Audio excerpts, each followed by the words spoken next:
بسم الله الرحمن الرحيم الحمد لله رب العالمين والصلاة والسلام على أشرف الأنبياء والمرسلين نبينا وحبيبنا محمد وعلى آله وأصحابه أجمعين. So this is a very important issue that comes up over and over again, which is based on a hadith of the Prophet sallallahu alaihi wasallam. Some people have come up with the idea that Allah Azza wa Jal only has 99 names. And so this session will be about the question, does Allah have only 99 names? The hadith is in Sahih al-Bukhari. The Prophet sallallahu alaihi wasallam says, لله 99 اسما 100 إلا واحدة لا يحفظها أحد إلا دخل الجنة وهو وتر يحب الوتر. And another narration says, من أحصاها دخل الجنة. So let me translate that into Arabic and put it down real quick. Allah has 99 names, 100 minus 1, 100 إلا واحدة, من أحصاها دخل الجنة. Whoever أحصى them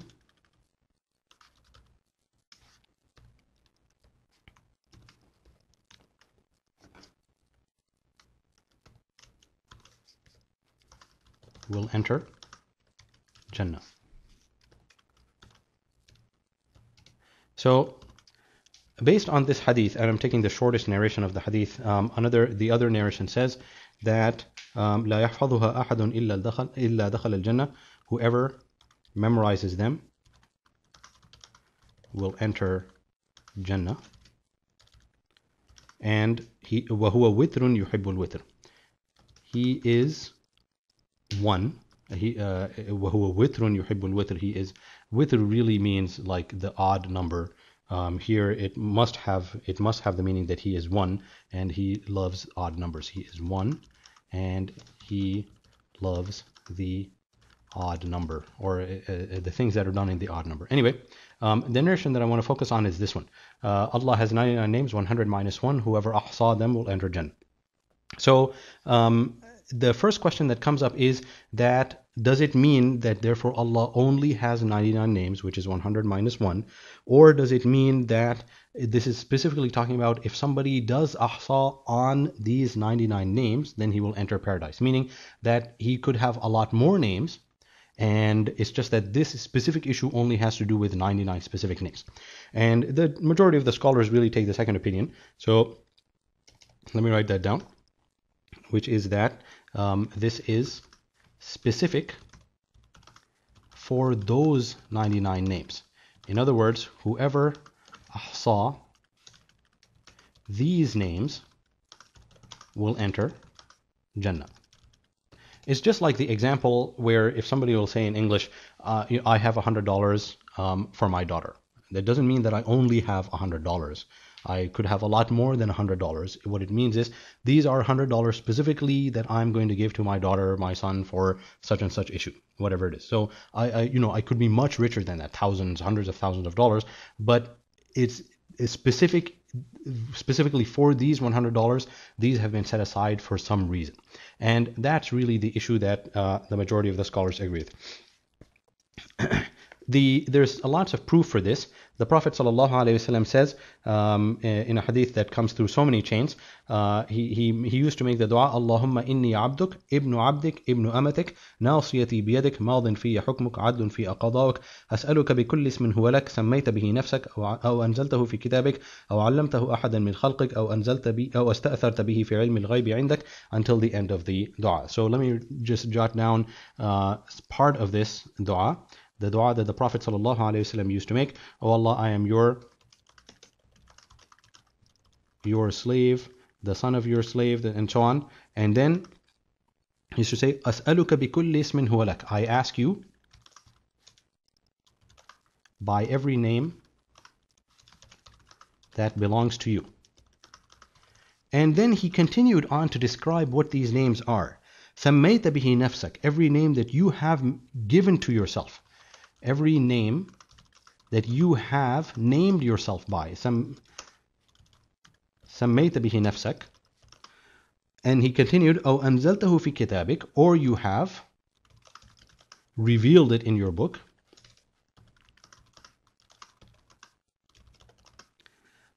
أو علمته أحدا من خلقك, or you have taught it to one of your slaves.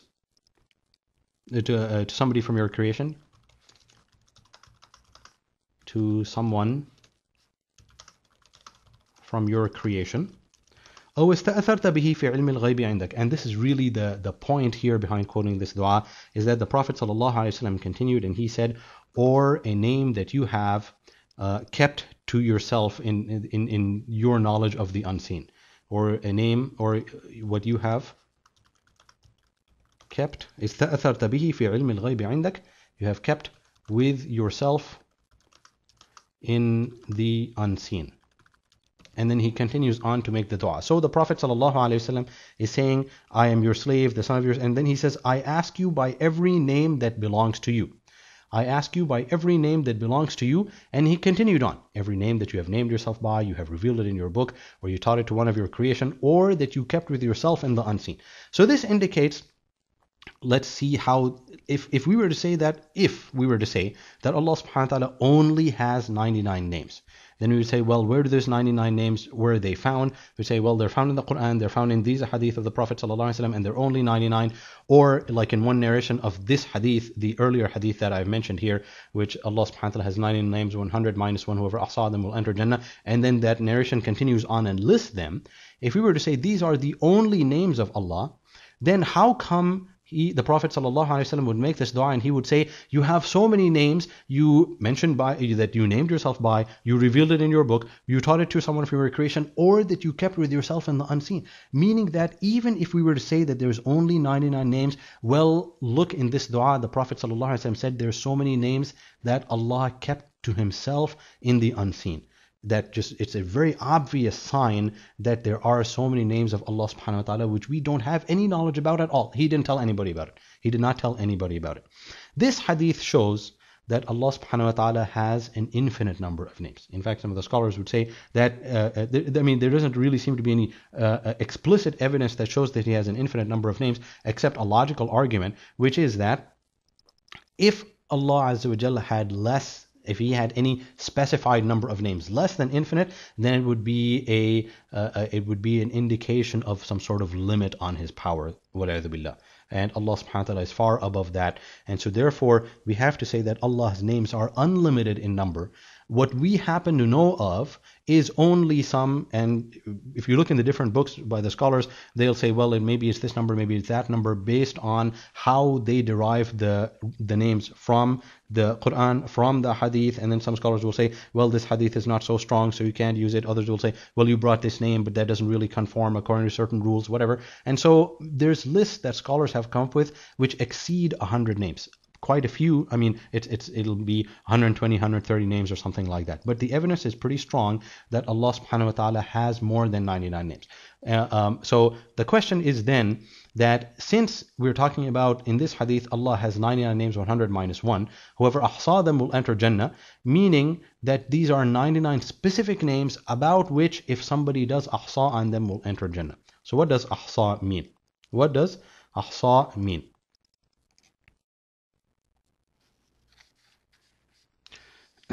Okay, so let's go on to that session now. What does ahsa mean? As we looked earlier, the hadith says, whoever does ahsa on these 99 specific names will enter Jannah. So there's so many different statements between the scholars' explanations as to exactly what does ahsa mean. Some of them said it indicates somebody who has memorized these names, memorization of these names, and also making dua to Allah by these names. And makes dua to Allah via these names.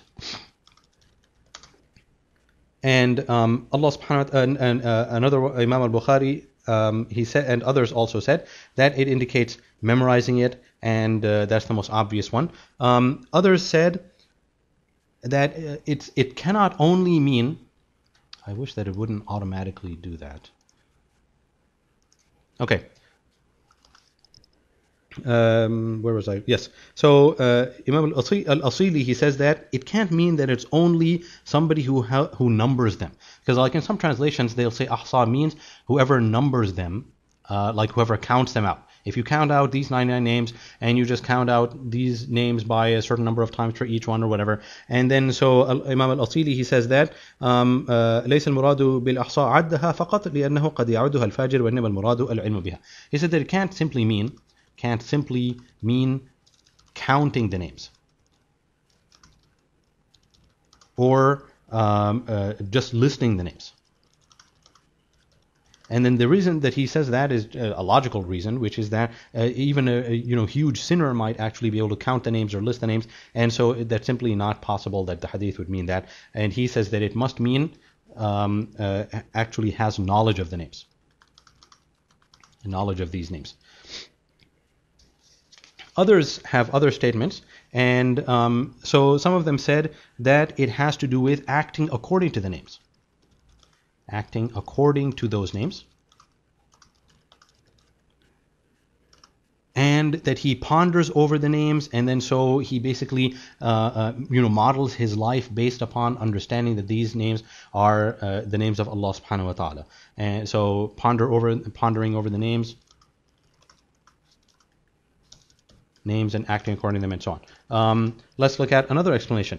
For example, he says that as-Sami' al-Basir, if a person knows that Allah subhanahu wa ta'ala is as-Sami', the all-hearing, al-Basir, the all-seeing, then he knows that Allah Azza wa Jal sees him and hears him, and so therefore he's gonna and that Allah subhanahu wa ta'ala, nothing is hidden from him, and so therefore that a person is not going to do something, whether openly or in secret, that he is ashamed for Allah subhanahu wa ta'ala to know about, because Allah Azza wa Jal is going to know about it anyway. Allah subhanahu wa ta'ala is going to hear it anyway, he's going to see it anyway, and then so therefore what a person would do when he knows that Allah is all hearing and all seeing and all knowing and all aware, that therefore he is going to modify his behavior such that he's not going to want to come on the Day of Judgment and have to defend these embarrassing actions in front of Allah subhanahu wa ta'ala, since of course Allah knows all of these things. It can also mean to have an understanding of them, and so therefore a person has understanding, and also that he sort of limits himself. They said that man arafaha wa aqala ma'aniha, that he understands it and comprehends it. I think I sort of mentioned this earlier. But basically it has to do with understanding, comprehension, and therefore holding oneself back, limiting their animalistic tendencies, so therefore they're acting in a higher manner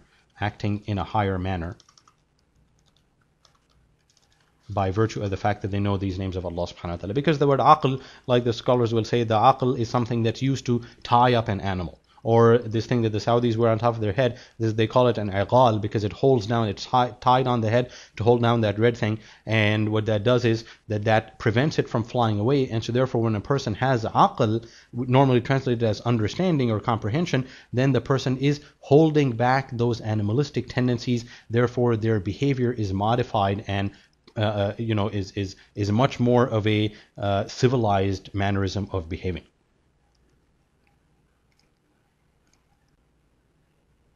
Okay, so the last issue that I'll cover inshallah before I end is the issue of the hadith that lists those names. There's a hadith found in Sunan at-Tirmidhi in which the Prophet ﷺ said, إِنَّ لِلَّهِ تِسْعَةٌ وَتِسْعُونَ إِسْمًا مِئَةً غَيْرَ وَاحِدًا مَنْ أَحْصَاهَا دَخَلَ الْجَنَّةِ, just like we saw earlier, except this hadith goes on to say, وَهُوَ اللَّهُ الَّذِي لَا إِلَهَ إِلَّا هُوَ الرَّحْمَنُ الرَّحِيمُ الْمَلِكُ الْقُدُّوسُ, until the end of the hadith.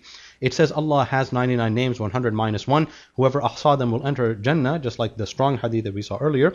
And then it says, and He is Allah, the one who is no one deserves to be worshipped except for Him. He is Ar-Rahman, Ar-Rahim, Al-Malik, Al-Quddus, and it lists all of these names.